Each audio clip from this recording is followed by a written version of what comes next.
Kilarigbo Live TV, ìkànnì amúlùdún àkọ́kọ́ tó ń gbé àṣà àti ìṣẹ̀lẹ̀ Yorùbá lárugẹ. Jésù wa, ẹ̀gbọ́n wa, ọ̀rẹ́ wa, alábọ̀ àjọṣiṣẹ́pọ̀ wa, individual lẹ́nì kọ̀ọ̀kan wa, oníkálukú gbìyànjú tí agbára ẹ̀ tó ká. Ọ̀rọ̀ tó dẹ̀ sójú ìlú kò farasin, àwọn ẹbí wa bí wọ́n lè jẹ́rìí sí. Láti 2017 lẹ́gbẹ́ tí ń ṣe tó yẹ kí wọ́n ṣe lórí bàbá Suwe, even kí n tó di president. And when I become the president of the association, I don't continue láti máa ṣe nǹkan tó yẹ ká ṣe. Inú ilé ìlà tí wàá gbé wọn lọ sí hospital ní Luth tí wọ́n lò 26 days ní Luth tara wọn fi balẹ̀ kó tó tó wọ́n travel. Lẹ́yìn ìgbà yẹn dẹ̀ ní àwọn association, àní local government, àní state, kálukú ń ṣe àwọn nǹkan tó yẹ kó ṣe. Àwọn ọ̀rẹ́ wọn nínú ẹgbẹ́ wọn ṣe tó yẹ kó ṣe. Àwọn ọmọọṣẹ́ wọn nínú ẹ̀ṣọ́ àlè máa sọ gbọ́ ayé pé a ti ṣe lé lánàá, a ti ṣe lé lónìí. So but tó bá ti ṣẹlẹ̀ báyìí ló ti ṣẹlẹ̀. So ẹ̀gbọ́n wa ni, ọ̀rẹ́ wa ni, àbúrò wa ni, alábàjọṣepọ̀ wa ni, Ọlọ́run bá kójọ kó bá wa tẹ ọ̀sán rẹ̀.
والسلام على عباده الذين اصطفى الله خير أما يشركون الحمد لله رب العالمين الحمد لله رب العالمين الحمد لله رب العالمين الحمد لله رب العالمين الحمد لله رب العالمين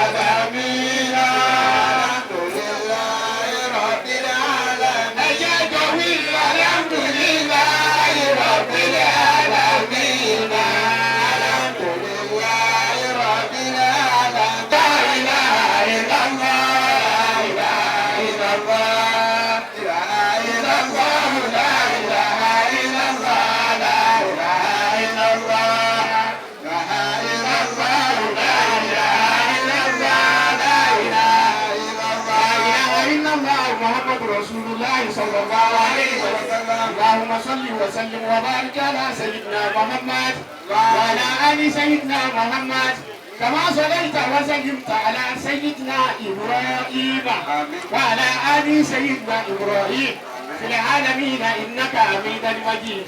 اللهم صل على سيدنا محمد الفاتح لما أغلق والخاتم لما سبق ناصر الحق بالحق والهادي إلى صراطك المستقيم وعلى آله حق قدره ومقدار العظيم. سبحان ربك رب العزة عما يصفون والسلام على المرسلين والحمد لله رب العالمين. Ọlọ́run abẹ́ afàdébí Muhammad afífẹ́ gbogbo ọjọ́ tí ààyè yẹn bá fẹ́ yọlẹ̀ Ọlọ́run ṣàdí fún yín. Ẹ ṣe àmín fáwọn ọmọ wọ̀nyí. Ẹni tó pa èmi lẹ́kùn jùjú ni ọmọbìnrin kékeré tí ń bẹ láàrin wọn yìí. Àwọn àfọwọ́ṣe wà sí ẹ̀dàkùn jàmáà mùsùlùmí. Òun ló délẹ̀ yìí.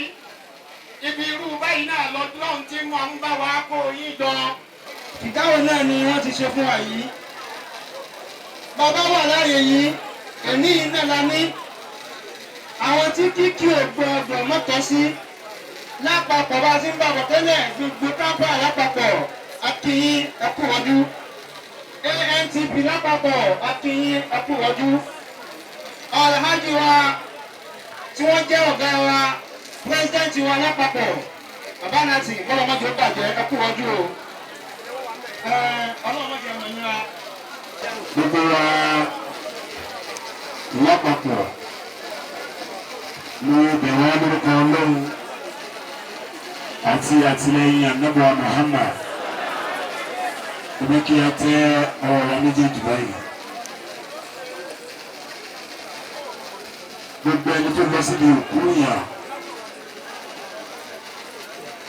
tó wá rẹ̀rìn wípé Ọlọ́run gbọ́ máa rántí pé Ọlọ́run gbọ́ wà náà. Bá a ṣe pè tó bí lónìí ẹlòmíín wá bí láti wá wò wípé kábíyèsí o kábíyèsí o bá a ti máa wá wí fún bàbá ní pálásì ká ní ṣéèrù ká ní ṣéèrù ká ní ṣéèrù ẹgbẹ́ náà wá sí àbúkẹ́ ẹ̀. Ọ̀rọ̀ lọ́ọ̀ tá a fẹ́ sọ àwọn èèyàn lè má gbọ́ báyìí àmọ́ ń gbọ́ tí fídíò bá jáde tá a bá wò ó wọ́n màmá yìí kí ọ̀rọ̀ lábá wọn sọ. Ẹ̀yin ọmọ Babátúndé Omídínà ẹ tẹ́wọ́ yín méjèèjì gbogbo ẹni bá gba ìgbóhùn ní òkúńjọ́ kan kó tẹ́wọ́ ẹ̀ méjèèjì báyìí kásá yìí pé bisimilahi rahmani rahim. بسم الله الرحمن الرحيم بسم الله الرحمن الرحيم الحمد لله رب العالمين الحمد لله رب العالمين الرحمن الرحيم الرحمن الرحيم مالك يوم الدين اللهم صل على سيدنا محمد وعلى آله وصحابه وسلم. Tọ́ba ní kí la wá ṣe láyé, àwọn ayé, àwọn akú, ìgbà wá ṣe láyé nù. Yorùbá ní ọ̀kọ̀ọ̀kan lọ́mọ ọwọ́ yọ, ọmọ ọwọ́ ní kọ́kọ́ ní òye ọlọ́kọ̀ọ̀kan. Àwọn èèyàn náà ṣé bá kọ̀ọ̀kan la tú ọmọ ọwọ́ yọ kó tó di ọwọ́. Ọ̀kọ̀ọ̀kan la tú ọwọ́ jọ kó tó di ìgbálẹ̀. Bá a ṣe tó lọ́kọ̀ọ̀kan mi bẹ́ẹ̀ náà la ṣe yọ lọ́kọ̀ọ̀kan. Bàbá sóyè ò sí láàrin wa mọ́ lẹ́mìí kò sí láàrin wa mọ́ lára ṣùgbọ́n wọ́n á dẹ́mi ẹ̀ padà láti máa wo ogun tá a bá ń ṣe lónìí. Bátẹ́wọ̀ rẹ méjèèjì bàbá Suwe ní sàárè a lè tọ́ka pé sàárè bàbá Suwe rè é ẹlòmíì ò ní sàárè. Gbogbo wàhálà tẹ́lẹ̀ òyìnbó àwọn ògbóṣe káàkiri láyé ẹlòmíì ò ní ojú orí. Ẹ̀yin ọmọ bàbá Suwe ẹ̀lọ́ Amẹ́ríkà ni ẹ̀lọ́ London ni gbogbo tẹ́ bá wọ ẹ̀lọ́ láyé ẹ̀ tọ́ka pé sàárè bàbá yín rè é. Àwọn táwọn ń bẹ láyé bàbá Suwe ti parí tiẹ̀ o kí la mọ̀ tó parí ọ̀rọ̀ àwa náà. Bàbá ń tẹ́wọ̀ rẹ méjèèjì. Kásá pé Allahumma salli. Allahumma salli. Ala sayyidina Muhammadin. Ala sayyidina Muhammadin. Wa ala alihi. Wa ala alihi. Wa sahabihi. Wa sahabihi. Wa sallim. Wa sallim. Kí lóra ká ṣe àmín. Àmín. Gbogbo ẹ̀yin ẹgbẹ́ oní tíátà ń bọ̀ wá kí ọmọ ẹ̀dákun ẹ fún mi ní ìṣẹ́jú márùn-ún. Ìjọba wá sí mi lẹ́mìí nígbà tí bàbá gbọ́wọ́ sókè tí wọ́n fẹ́ kírun sí bàbá Suwe lára. Mo wá rántí wípé ìwọ ọmọ nìyà hina ma tulad tuzan alayka walam tusalli tuzan ilayka min ghairi salati. Níjọ́ tí wọ́n bí bàbá Suwe Babátúndé Omídínà tó lọ yìí Alhaji Nuruddin bàbá Suwe ní aláyé. Níjọ́ tí wọ́n bí bàbá Suwe ẹ̀yin cameraman wọ́n pè wọ́n sí bàbá Suwe létí wọ́n pè wọ́n sétí ọ̀tún bàbá Suwe wọ́n sì ká mọ̀ sétí òsì gẹ́gẹ́ bí mùsùlùmí bá a bá bímọ wọ́n á pè wọ́n sọ́mọ létí ọ̀tún wọ́n á sì ká mọ̀ sí létí òsì á àmọ́ ìrun tí wọ́n pè yẹn wọn ò ní kírun yẹn jọ náà wọ́n kà pèrò kalẹ̀ ní olùjọ́ tó bá kú tó tó kírun ìyàwó tí wọ́n pè sí bàbá Suwe létí níjọ́ tí wọ́n bí èyí la tó kírun o.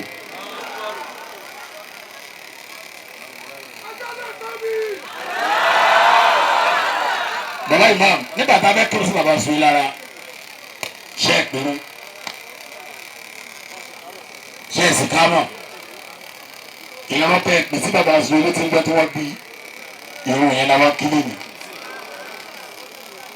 níjọ́ tí wọ́n bí bàbá Suwe ẹnìkan ló gbé bàbá Suwe jáde kó nínú ẹ̀jẹ̀ ẹnìkan ló wé bàbá Suwe ẹnìkan ló faṣọ sí lára ìlérí tí bàbá Suwe wọlé yìí tí bàbá Suwe tẹ́lẹ̀ fúnra ara rẹ̀ ó lè sọ pé lágbájá ló wẹ̀ mí. àwọn délébàtì àtàwọn nǹkan àti abájọ àṣìdìrà àwọn ni wọ́n gba bàbá Suwe sínú sàárè níjọ́ tí bàbá Suwe ń bọ̀ wá sáyé tá a bí tá a gbé jáde nínú ẹ̀jẹ̀ ta ló kọ́kọ́ bí bàbá Suwe tó wẹ̀ ọmọ ìyá mi níjọ́ tí wọ́n náà wá sáyé wọ́n wẹ̀ ọ́ ni níjọ́ tó lọ wọ́n tún wẹ̀ ọ́ ta ló bí ọ níjọ́ tí wọ́n bí ẹ ta ni ó gbà ẹ́ sínú sàárè kò lè sọ ọ́ odi méjì ẹlẹ́ẹ̀kẹta níjọ́ tí wọ́n bí bàbá Suwe alájọ lóru dé bàbá tó bí olójúlà inú ìyá tó bí ń dùn inú bàbá tó bí ń dùn inú àwọn ará ilé ń dùn inú fámìlì ń dùn inú àwọn kan sì bàjẹ́ bá a ṣe ṣe lórí oyún yìí tó kó náà wáyé wọ́n tún wá bí wọ́n tún wá bí ó tún wá jọkùnrin nínú àwọn tí wọ́n bàbá Suwe ṣe ń dùn nínú àwọn kó máa bàjẹ́ ìlérí tí bàbá Suwe kú yìí tá à ń sìn yìí inú àwọn kan bàjẹ́ inú àwọn kan sì ń dùn. wọ́n bá lanu gbogbo wa nísìnyí ààrẹ ni tí yóò máa ní Ọlọ́run mú ọmọ ìyá mi mọ kọ́mẹ́ǹtì tí wàá kọ́mẹ́ǹtì lórí ẹni tó lọ o àwọn òrínú rẹ̀ àrínú rẹ̀ gbogbo tí bàbá Suwe ṣe láyé ó ti lọ fèsì ẹ níwájú Ọlọ́run bó ṣe ti rìn lé mi bẹ́ẹ̀ ni kú bá ti ẹ̀ gbọ́ ọmọ ìyá mi ilẹ̀ ẹlẹ̀ tá a gbé ilẹ̀ ẹlẹ̀ adẹ̀kú yàtọ̀ jáde kúrò ń bẹ̀ sí èèyàn bọ́ bẹ̀ gbogbo yàtọ̀ ní àwọn arọ lẹ́nìkan lórí gbogbo àwa tí yéé sì mọ́ lára bá a ṣe jókòó ilẹ̀ àti ńlá agùn là ń fi àtẹ́gùn ẹ̀jọ̀ oòrùn òjò ooru yóò máa pa àbá Suwe lùsàn àárín ìkòlè dìde ta ni fàtẹ́gùn sí lára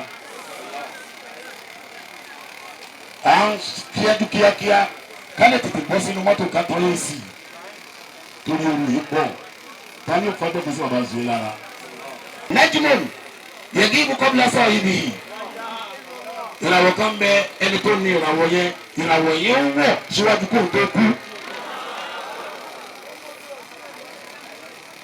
gbogbo ibi tó ní sáà dé láyé wọn nínú àdébẹ̀ kò sí ní kúrò láyé yóò sì wà láyé wọn à sì náná tiẹ̀ mọ́ tó bá bẹ kọjá ládùúgbò kan tẹ́lẹ̀ tí ń tẹ́ gíláàsì ló ń gbé kọjá ń bẹ̀ àwọn àtẹni tí ó ń lo open roof ó tún wáyé gíláàsì dáhùn káwọn èèyàn kí wọ́n lè rí tó ń ti bẹ́ẹ̀ ìràwọ̀ rẹ̀ ti kó síwájú kó ń tó kú ìràwọ̀ ẹ̀rẹ́ kejì Najmun yẹ̀gí ibùkọ́ bá dá sọ ibi star ni oníràwọ̀ ni celebrity ni nígbà tó bá ti kú tán làwọn rẹ̀ wọlé onírọ̀ máa rí tí ó jogún ẹ̀ onírọ̀ máa rí tí ó máa gbé kọ yẹn lọ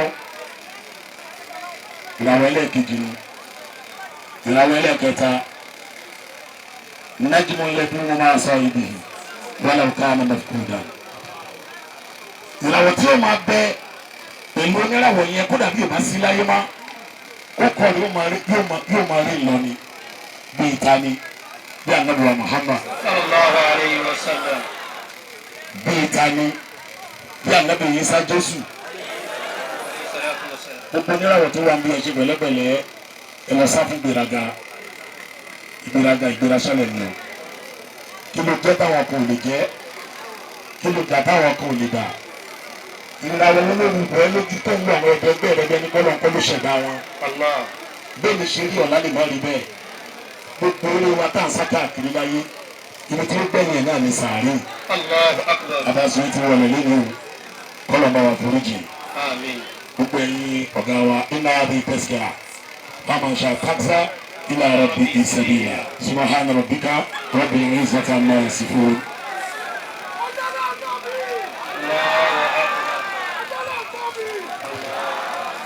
Alhaji wa Abilari Mukiyu, Alhaji wa Jami Abiodun Kakawa Mukiyi, Alhaji wa Corporate Picture Mukiyi, Alhaji wa Twin Usman Toymax Mukiyi, Alhaji wa Esflag Mukiyi, Sontab Mukiyi Kẹ́hìndé Adéyẹmí Délémàtì gbogbo yín la kí o. Gbogbo àwọn ìyá wa tó wà ń bẹ̀ Alhaji Adé Adéyẹmí Thompson wa mẹ Ìjẹ̀bú àti wáyé tó lórí ipò mi òdùkẹ́ alága wa bàmúrèpè gbogbo ìlú kí o. Salamu alaykum wa rahmatulahi wa barakatu. Salam wa rahmatulahi wa barakatu. Ẹ jẹ́ ká gbé ọlọ́run tóbi lẹ́ẹ̀kan náà. Allahu akbar. A kí gbogbo ẹ̀yin èèyàn wa o pé ẹ kú dìde ní o àní fi irú ẹ̀ máa san fún ara wa lágbára Ọlọ́run ọba. Ọ̀rọ̀ kú bàbá Suwe ó dùn wá púpọ̀ torí bàbá Suwe kì í ṣe pé ó dàgbà lọ títí ṣùgbọ́n àìsàn la máa ń rí wò kò sí àrítọ́ lọ́jọ́ ṣe. Kọ́lọ̀n kó bá tẹ́ bàbá Suwe sáfẹ́fẹ́ rere. Bàbá Suwe jẹ́ ń tó dáa ó dà bẹ̀ kò sí bí èèyàn ṣe lè wà ní ayé yìí tí ò ní kù síbi kan gbogbo ibi tá a bá ń kù sí kọ́lọ̀n máa bá wa kó máa dárí ẹ̀ṣẹ̀ wa jì wá so kọ́lọ̀n wa ṣàánú bàbá Suwe kó bá foríjì kó fọ ọ̀run kẹ gbogbo àwọn ọmọ báyìí kó jẹ́ kí wọ́n yàn kan yanjú kó má dàpọ̀ máwọn ọmọ tọ́ọ̀gì kó má dàpọ̀ máwọn ọmọ ọ̀tá kí ogbon kan gbélé ayé kan ṣe rere. Orúkọ tèmi ni Remi Adébáyọ̀ Shitabe òṣèré orí ìtàgé ni mí àti sọ̀rọ̀sọ̀rọ̀ orí rédíò. Torí ikú bàbá Suwe ni gbogbo wa ṣe débí Túndé Babátúndé Nurudeen Omidina agbọ́kú wọn lójijì kò dẹ̀ wù wá kí bàbá Suwe tí ì lọ torí pé àdẹ́rìn pòṣónú ni wọ́n tó ń dùn gbogbo àgbáyé nínú ṣùgbọ́n wọ́n ní tọlọ́jọ́ láríwò bí kò bá ti dé kò sí tẹ̀dá lè ṣe àdúpẹ́ pé ọlọ́mú wọn lọ lásìkò tó ń lọ tí wọ́n ya wèrè tí wọ́n bugi jẹ òótọ́ ẹni tó sick ó kú ẹni tí ó sick kú àsìkò ló tó ṣùgbọ́n àwa ẹ̀bẹ̀ làwa ń bẹ Ọlọ́run kó bá wa dárí ẹ̀ṣẹ̀ jí bàbá Suwe kó tẹ́ wọn sáfẹ́fẹ́ rere fún wa kọ́pà gbọ́ àṣìṣe wọn mọ́ àwọn ọmọ wọn ìyàwó ẹbí ará ojúlùmọ̀ kí ìdílé yẹn má dàrú ẹ ṣé àdúpẹ́ Ọlọ́run á wà pẹ̀lú gbogbo wa o a ní fọjọ́ ọlọ́jọ́ lọ o a dẹ̀ ní kọjú kú báyìí orúkọ mi lẹ́ẹ̀kan ni Remi Adébáyọ̀ Shitabe ọmọ Èkó pàtàkì làwọn olólùfẹ́ máa ń pè mí. Kilarigbo Live TV ìkànnì amúlùdún àkọ́kọ́ tó ń gbé àṣà àti ìṣẹ̀lẹ̀ Yorùbá lárugẹ. Atagbantagba lóde tagbangba ló ti pápá tó ní kí ló ní tagbangba ó ṣe. Àwọn gbàǹkọ́gbì alárinrin ètò ọ̀dọ́ wa ló sodo sí. Mo lè má lè sọ òyìnbó púpọ̀ but nínú Yorùbá tí mò ń sọ àwọn kan yọ Yorùbá ń bẹ̀. Ṣé báwa náà kọ́ Ọlọ́run ọba ni kámú láti Kilarigbo Unlimited. Kilarigbo Unlimited ládùn ètò tí kò láfiwé. Aláràkúàrà. Orí ètò Aláràkúàrà ní àwàyè lórí Kilarigbo TV. Mo lo ata, tomatoes, àlùbọ́sà, ẹyin, mo lo carrot, mo dẹ̀ tún fi hot dog náà sí. Mélòó la fẹ́ kà nínú eyín adépèlé KPK kò gbọ̀kẹ̀. Kilarigbo ló ń jẹ́ bẹ́ẹ̀ ká ṣe àkálẹ̀ àwọn ayẹyẹ lọ́nà tí ìgbàlódé léyìí tẹ́yìn ó sì gbádùn ẹ̀. Ọba tó yọ ọ̀rọ̀ Jábésì padà ìwọ ni Olúwa wá fàyè mi ṣe yanu. Kilarigbo Live TV gbọ́n pa ẹ̀. Fún ìpolówó ọjà tàbí àkálẹ̀ èyíkéyìí ayẹyẹ tẹ́ bá fẹ́ ṣe ìyún event coverage pẹ̀lú owó tí ò gani lára Kilarigbo